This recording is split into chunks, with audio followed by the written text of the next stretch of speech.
Hello guys, welcome back to Dragon Exotics, and today we're going to be continuing my audiobook that I've been taking forever to release. Go, let's dive in. Legends Turn to Ash. Chapter 13, To Live or Die. What is that? I screamed in terror as the humongous dragon emerged from the earth. Zephyr shook his head, dumbfounded. For once in my life, I do not have the slightest clue as to what that being is.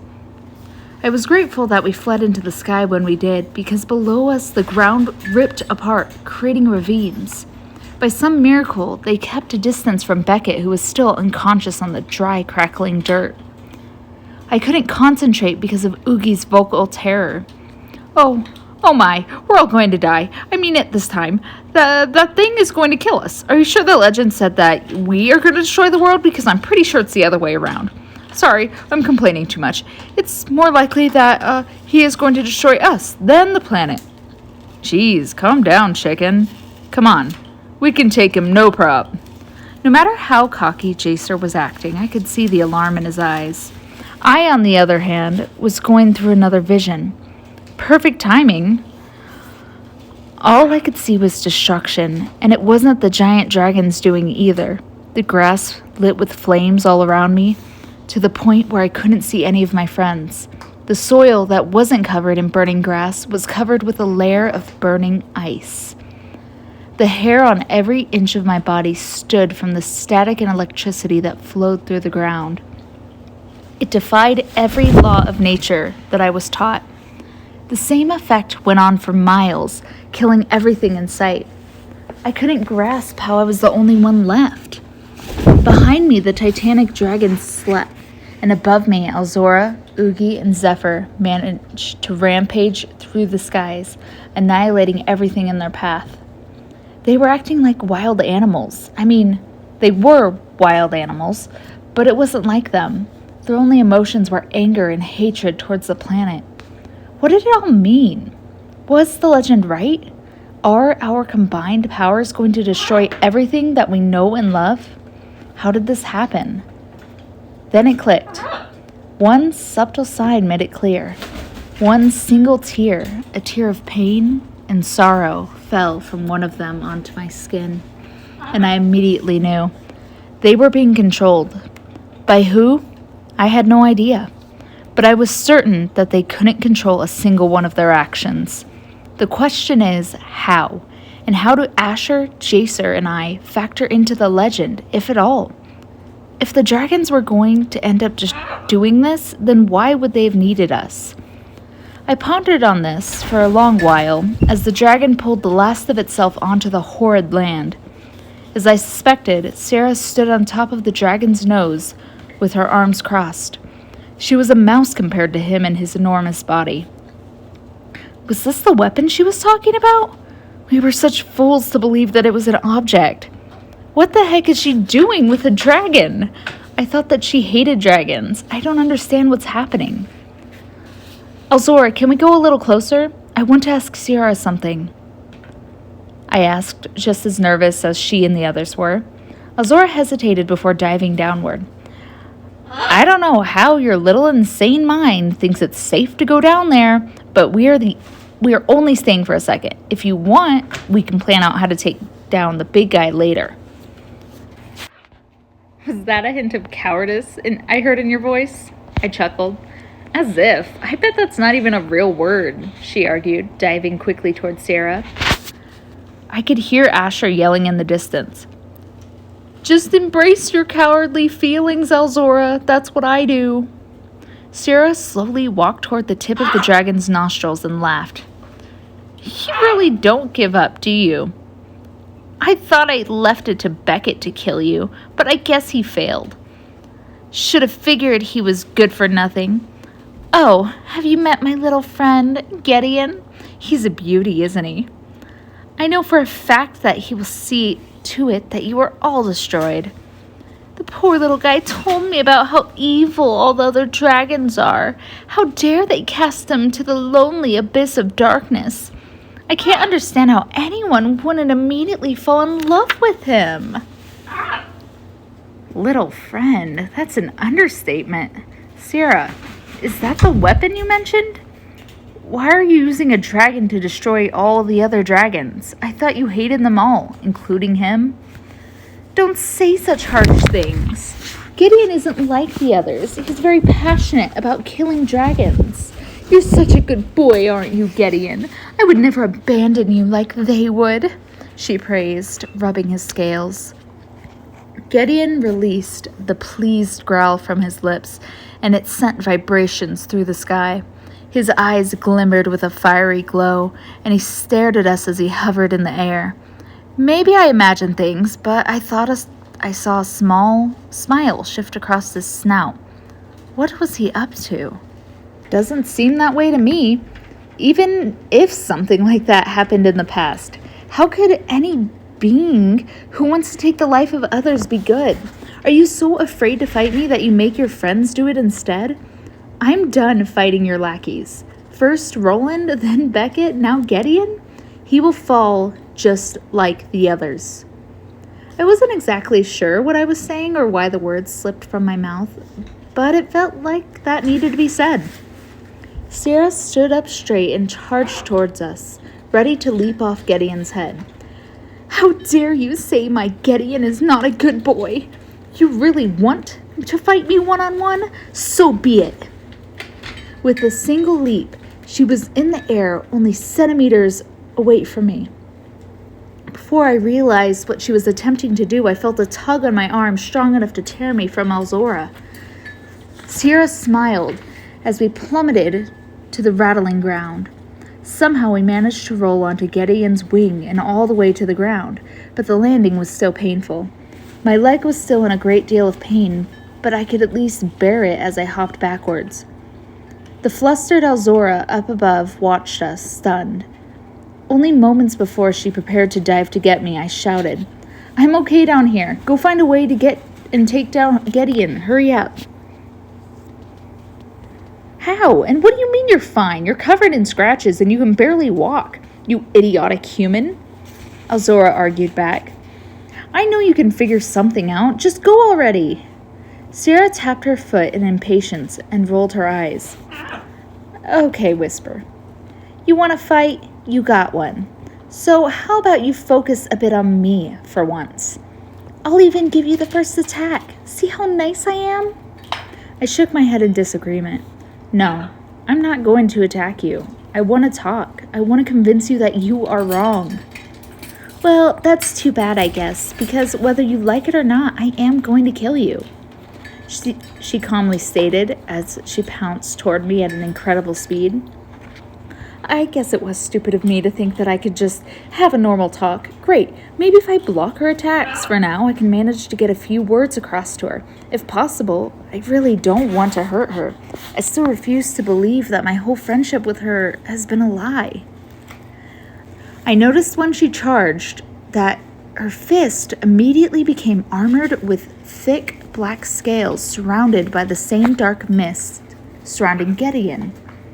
That was definitely a new trick, and the only defense I could think of was an ice shield. I literally made a circular shield of ice. Talk about lack of imagination. I tucked my elbows into my sides as I tightly grasped the shield with both hands, embracing the powerful punch. The blow was powerful enough to push me back a couple feet, but I held my stance. That's a handy trick now, isn't it? She asked. What? My shield or your scaly fist? Both, I guess. My precious Gideon gave me this ability, making me invincible, Sarah exclaimed as she ruthlessly punched the shield. The longer her rampage went on, the more pain I felt in both my chest and my injured leg. Dragons are graceful, amazing creatures. Why can't you understand that they mean no harm? I yelled as I stepped forward. She laughed and switched sides to attack once more. You can never be more wrong. They are dangerous, horrible beings who think they can do whatever they want. Things would be better if they would all just die. On top of it all, they're selfish and annoying. I looked up to the sky at Alzora and the others who were desperately launching their attacks at Gideon, who didn't even feel a thing. They could have just fled and left me along with all the other humans on this planet to die. But no, they're fighting. If that isn't selfless, then I don't know what is. As I endured her attacks, I drifted into my mind once more. I honestly have no clue how they are going to take down Gideon.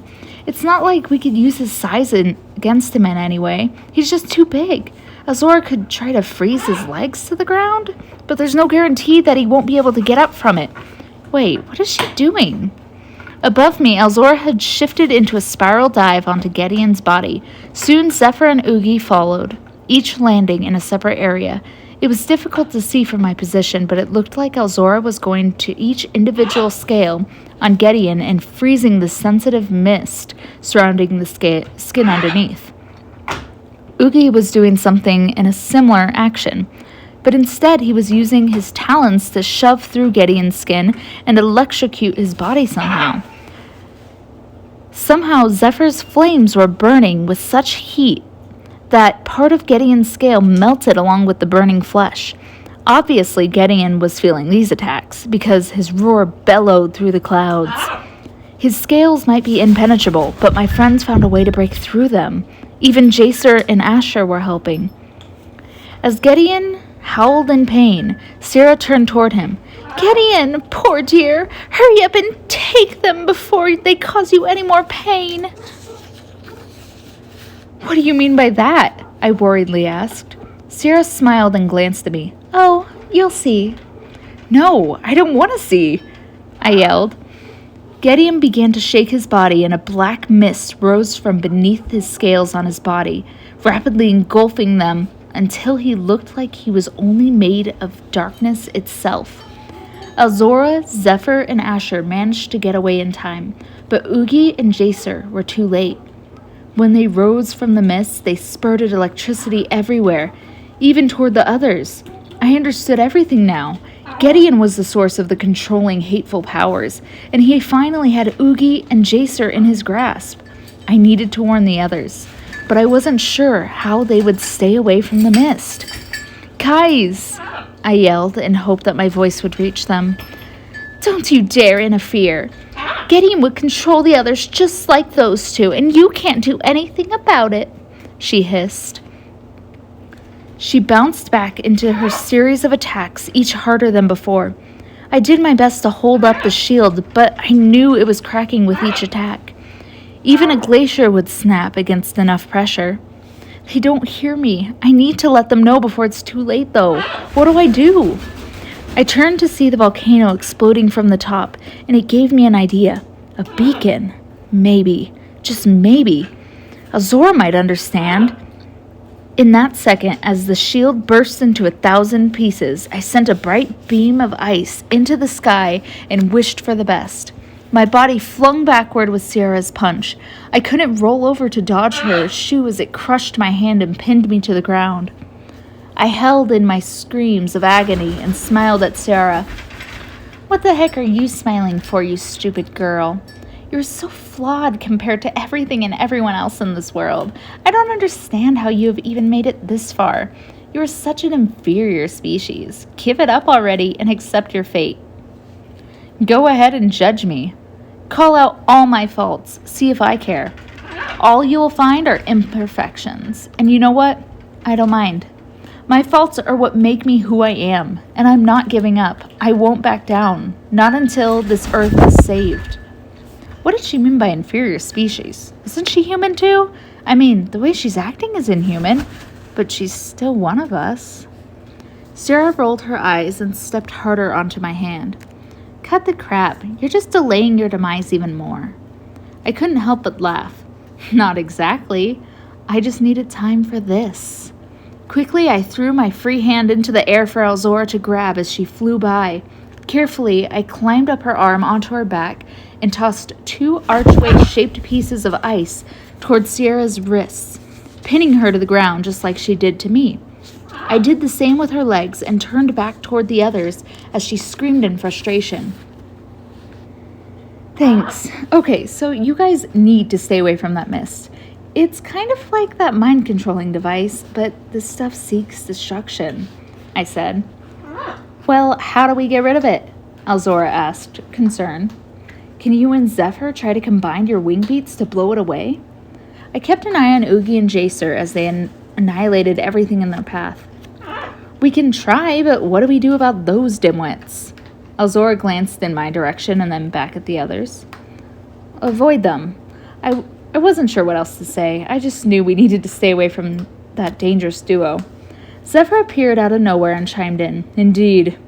They seem to be more focused on random destruction than a specific target. That's a lot of mist, though. How do we know it'll work? Asher asked cautiously. I guess we won't know till we try? Alzora glanced at her wings for a minute, almost as if she doubted her abilities. Seems reasonable. Zephyr stretched his large wingspan, attempting to show off how superior he was. You ready, hothead? Alzora asked, passive-aggressively. I have been ready, you frozen worm. He smiled for a moment and fixed his eyes on the mist. Wow, even in life-or-death situation, you two still managed to argue. I face-palmed but watched as they positioned themselves next to the mist. Okay, we need to take care of him after the mist leaves or else he'll just make more. Can we try to attack the skin underneath his neck? That may work as his weak point, but I'm unsure how long it will take to stun him long enough to bring in a full attack, Zephyr stated. Spreading their wings, both Alzora and Zephyr synchronized their beats to create a powerful burst of wind. At first, it wasn't working, but as they beat their wings faster and with more force, the mist slowly fell off of Gideon's massive body, revealing the horror that shocked us all. His body had converted into the dark substance, and no matter how hard we tried, he remained in that terrifying state. He growled but did not seem to create more of the mind-manipulating mist. Slowly but surely, his skin and scales appeared once more, turning him back into his usual dragon state. I assumed it was because we blew away enough to prevent him from completing his transformation. Now was our chance, our only chance. Immediately, we each dove toward his neck and landed. Gideon shook his head from side to side as we clung to his scales, attempting to either freeze them or catch them on fire. After about a minute, the attacks were affecting him. He was still just as frustrated, but he was slowing down. With all my power, I shoved both my hands under a scale and produced as much ice power as I could possibly make. Between the burns from both ice and fire, Gideon was going downhill quick. As we continued to attack, I heard a familiar voice from above. Hello down there. Need a little help? Mikau, Vetus, I yelled astonished. What are you doing here? I thought you had no interest in this battle. Well, what's the use of saving the world from high taxes if there isn't a world to save at all? Mikau said as he smiled. I was also a little worried about your safety, Vetus added. Well, better late than never. I waved them over. As Vetus flew closer, he froze in mid-air and looked down, confused. This energy. Hey, something wrong? Mikau asked. Vetus shook his head and continued downward. Something's not right. That thing, he isn't real. That sentence had caught us all off guard, especially me. What do you mean he isn't real, Vetus? Indeed, what are you getting at? His attacks seem real to me, Zephyr asked. I mean, he isn't a dragon. At least not anymore. He is actually just materialized darkness. That doesn't make sense. How can darkness materialize? Alzora asked, frustrated. How do you even know this? Asher was beginning to panic. Vetus explained. I don't know. I just do. It's more of a feeling. Maybe it's just because I'm a dragon made of the Earth's life energy? But I know it's true. The darkness, I can feel it. It is the combined sorrow, hatred, and confusion of one lonely dragon who faded from existence years ago. I can sense it all. The bloodlust from being betrayed by his family, and the pain of being orphaned until his only guidance was darkness. Why he has materialized, I do not know, but I know he will not be defeated easily. But he looks so real, dudes. There's so much detail and everything, Asher exclaimed, trying to fathom what was going on. Mikhail put some thought towards his next response. Could that be because that's what he had looked like before he died? Vitas smiled. Bingo, that's my guess as well. Okay, so how do we beat him? I thought that what we were doing before was weakening him. So was he just faking it? Azora continued to freeze Gideon's scales to prevent any surprise attacks. Not necessarily. Gideon believes he is in pain, therefore he is acting as expected. Since he is nothing more than darkness, he really isn't supposed to be feeling anything. The wind raced against Vitas's smooth snout as he spoke, blowing his shiny spinal feathers all over the place. Okay, but how do we beat him? Alzora repeated once more. Vitas squinted his eyes and peered down at Gideon. It's impossible. Wait, if we can combine our powers into one single attack simultaneously, then maybe he will revert to his dark mist appearance one final time and fade away. But would that really work? Why would he disappear just because he reverted to mist? Last time he took that form, it looked as if he was strong as ever. Even then, we were lucky to prevent him from becoming that monster. Couldn't he just rematerialize? Vitas, what are you up to? But we already tried that. Plus, we don't have Oogie and Jacer on our side this time. Asher tilted his head in confusion. Let me take care of that. Vitas smiled and quickly flew over to the rampaging duo of destruction. The closer he drew, the more of his feathers ruffled from the static. However, Vitas managed to dodge all the stray lightning bolts and catch up with them. He latched his talons onto Oogie's arm, and I watched as the electricity flowed through both Oogie and Jacer's body into Vitas, sending a very noticeable shock. Vitas closed his fried eyes for a moment, and then a calming glow radiated from his scales and feathers.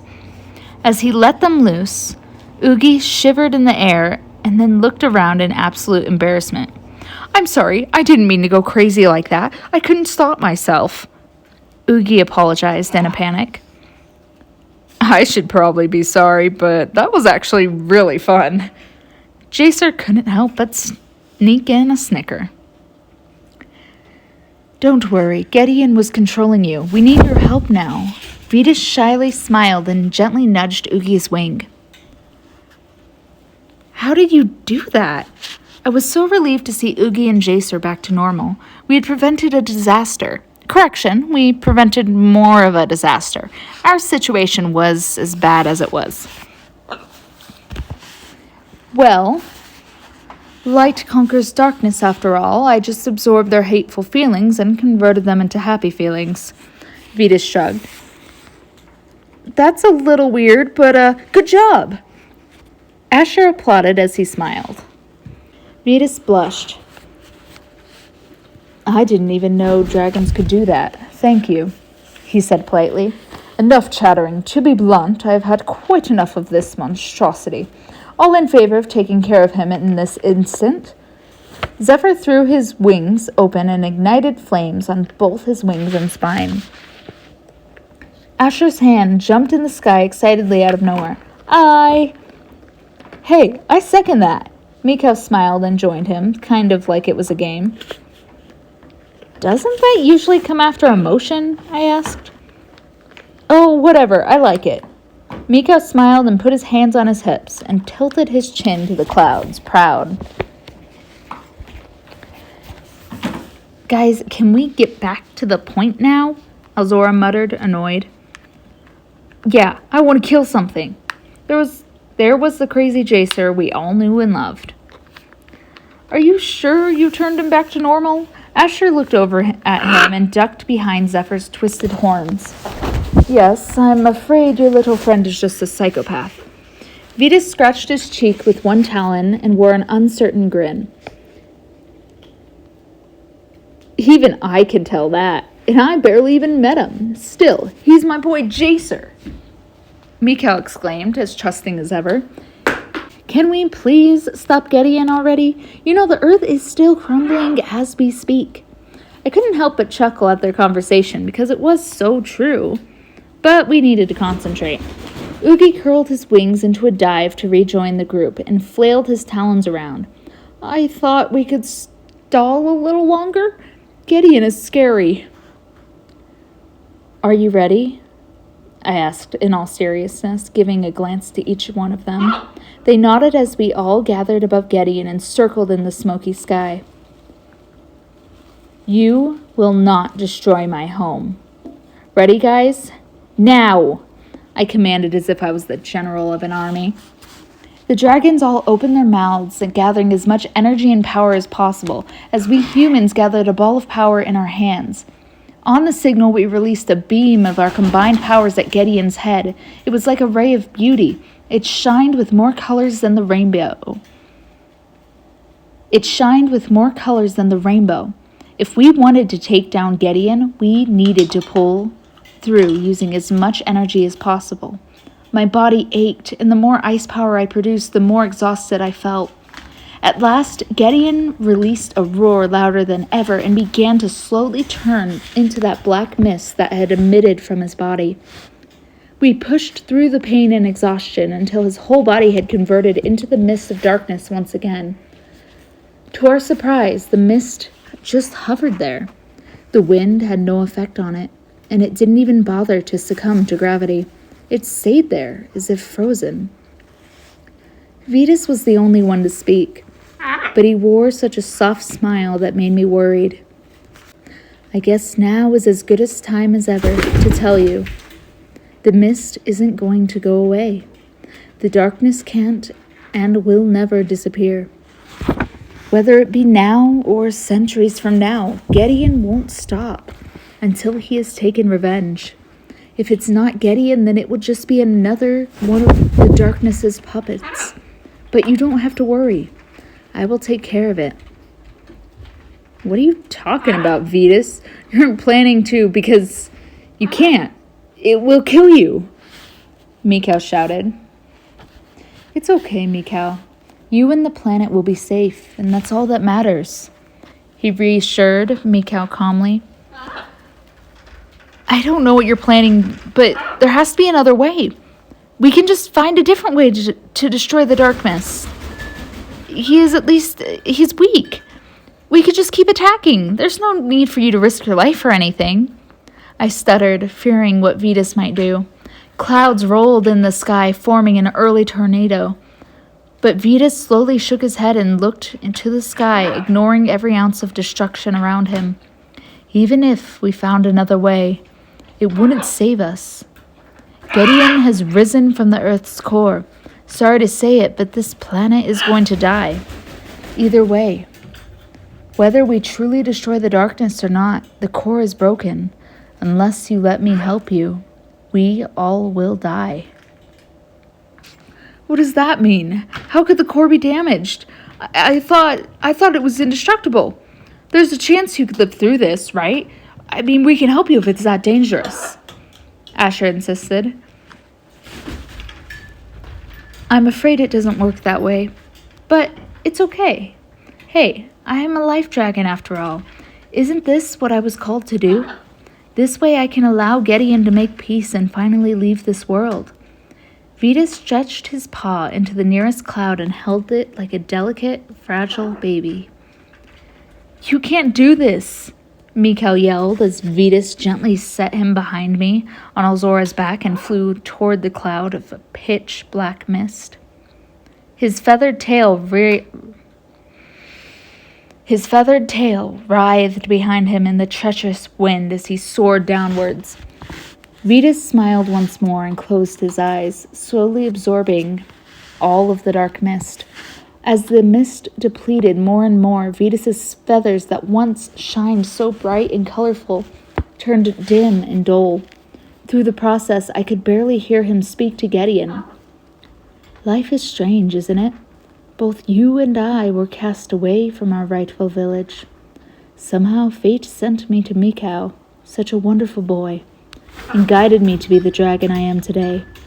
You, on the other hand, were cast out in the same way, alone and afraid. It's sad. One destined to obey darkness, and the other destined to consume and convert it to light.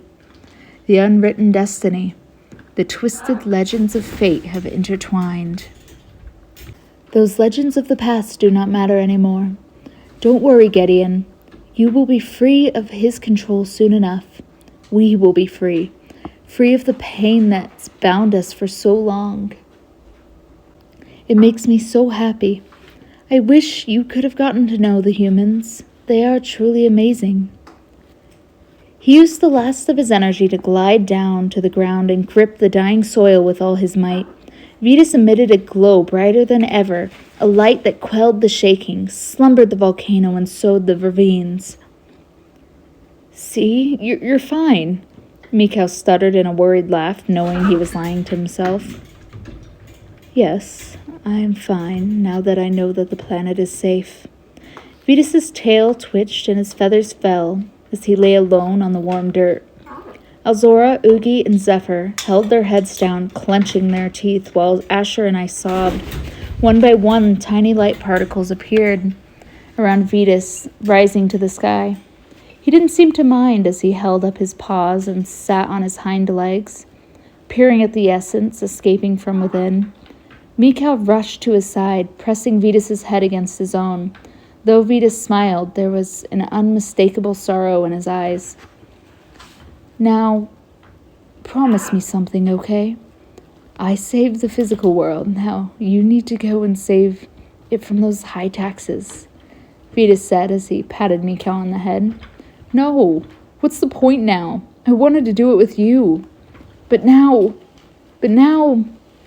Mikhail argued in more sorrow than anger.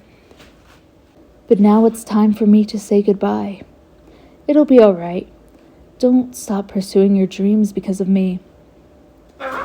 More and more light particles began to rise from Vetus's body, and the more that went, the faster the others appeared. Mikhail was begging at this point while he tugged on Vetus's arm. It's not fair. You're my friend. My best friend. Please don't go. I know. You are mine as well. My own kind abandoned me since birth, but you have stayed by my side since the very beginning, and for that I will never forget. I am so lucky to have met all of you as well. You are such great people and dragons. I am happy to call you all my friends. Vetus yawned and looked around. I know the earth, our home, will be safe in your hands. Vetus, don't go. We just met, and it's not fair for you to sacrifice your life for us, I screamed, fighting back the tears as they rushed down my face. You know he has no choice, Azora added, still looking toward the ground in grievance. She is correct. If Vetus does not do this, we all will indeed die. Just as Gideon did so long ago. Zephyr bowed his head in respect. And he will sacrifice himself as a hero, Oogie spoke through his sobs. But, I tried to argue against it, but my tears were overwhelming. The particles sped up in a circular motion around Vetus until at last his body began to fade into transparency. Please don't be sad. I think it's time for me to go now. Mikhail, you are such an amazing, talented boy. All I ask is that you remember me and remain your happy, funny self. Thank you for everything. Vetus smiled for the last time as the last of him faded from existence. The light particles that remained fell to the ground and sunk in below. It wasn't possible for me to focus on anything else. Vetus had sacrificed himself for the world, and we didn't even see it coming. Together, the dragons bellowed their roar of both sorrow and respect into the skies in harmony. Vetus was gone. It may just have been my imagination, but as the last of Vetus faded away, I could hear a deep voice saying thank you, echoed through the sky, almost synchronizing with Vetus's. Perhaps Gideon was finally free, and maybe, just maybe, the darkness was as well. that's it, guys, for this chapter. Hope you enjoyed. We got one more chapter to go next week, and I'll see you then. Like and subscribe. Bye.